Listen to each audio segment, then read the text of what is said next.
Hello student, आज आपके लिए एक नया सा टॉपिक लाई हूँ जिसमें पढ़ेंगे अमीबा में पोषण। ठीक है, ये जो पोषण से रिलेटेड चीजें हैं, जैसे जो पोषण होता है वो एक कोश की और बहुकोशिकीय जीवों में अलग अलग तरह से होता है। तो आज हम लेके आए हैं एक कोशिकीय जीवों में, क्योंकि जो एक कोशिकीय जीव होते हैं उनके पास एक ही कोशिका होती है, तो अपना पोषण कैसे करते हैं आज हम इसकी जानेंगे। इसमें आपका बेस्ट एग्जाम्पल लेके आए हैं अमीबा में पोषण। ठीक है, ये जो अमीबा में पोषण क्या होता है, जो अमीबा है वो एक कोशिकीय जीव है जो केवल एक ही कोशिका से बने होते हैं।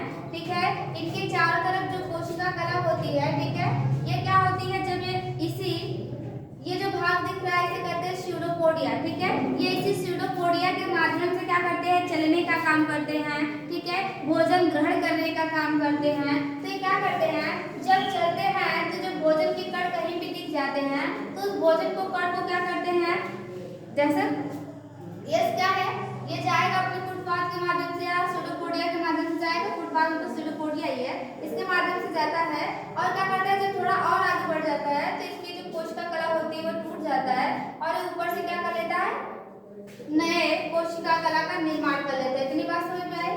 ठीक है, ये जो कोशिका कला होती है, ये कोशिका कला क्या होती है, अपनी कोशिका कला को ब्रेक डाउन कर देता है, तोड़ देता है और ऐसे तोड़ता है, उसके बाद ऊपर से क्या कर लेता है, एक नई कोशिका कला बना लेता है, इससे भोजन के कण क्या होते हैं उसके अंदर आ जाते हैं। ठीक है, नेक्स्ट फिगर इसमें बताया गया है। ठीक है, जिसमें जब वो भोजन का कण आ जाता है तो उसमें पाया जाता है एक खाद्य रिक्तिका पाई जाती है। ठीक है, इसी खाद्य रिक्तिका में क्या होता है, देखो जब अमीबा भोजन को अपने शरीर के अंदर लेता है तो इसको कहते हैं, इस घटना को अंतर्ग्रहण कहा जाता है। ठीक है, अमीबा अपने शरीर का करता है, भोजन के कणों को अपने अंदर लेता है, जिसे अंतर्ग्रहण कहा जाता है। इसके बाद जब भोजन का कण उसके अंदर आ जाता है तो वो खाद्य रिक्तिका में क्या किया जाता है, उसका उस भोजन का क्या होता है, पाचन होता है। ठीक है, जिसके द्वारा वो भोजन छोटे छोटे टुकड़ों में टूट जाता है। ठीक है, अर्थात भोजन की कण का क्या होता है, पाचन होता है। तो ये घटना क्या कहलाती है, पाचन कहलाती है। ठीक है, पाचन कहलाती है। इसके बाद जब भोजन का कण क्या होता है, जब पाचन हो जाता है उसका, तो जो शुद्ध पदार्थ होते हैं उसकी कोशिकाएं क्या करती हैं, वो अपनी कोशिकाओं को दे देता है। ठीक है, तो अपने अंदर की कोशिकाएं इनकी क्या करती है, उस शुद्ध पदार्थ को अवशोषित कर लेती है। तो ये घटना क्या कहलाती है, अवशोषण कहलाती है।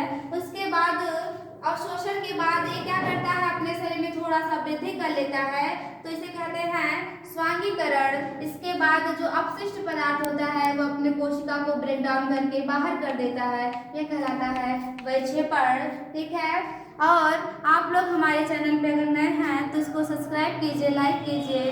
उसके बाद इस जो आपके लिए एक नए नए टॉपिक लाते हैं उसको देखते रहिए और इस चैनल पे बने रहिए।